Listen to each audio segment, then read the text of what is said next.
Before Governor Rick Synder begins his second term, he wants to get the state on a different road to recovery, an actual road.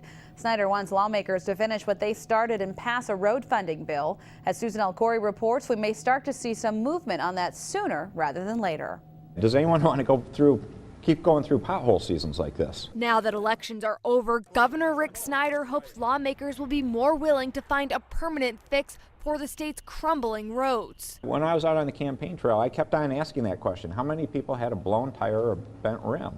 And a lot of hands went up, and the point was, why spend hundreds of dollars on those repairs when we could just have better roads and you have a smoother ride? Earlier this year, the House passed a bill that would add an extra $450 million to keep up the roads, but it never gained enough support in the Senate. We know $500 million a year is not enough to take care of Michigan's roads and bridges, but we had to start somewhere. Many lawmakers say it's going to take closer to $2 billion to maintain roads for the long term, but they're ready to start talking about it as early as next week. I believe people want more money put into roads.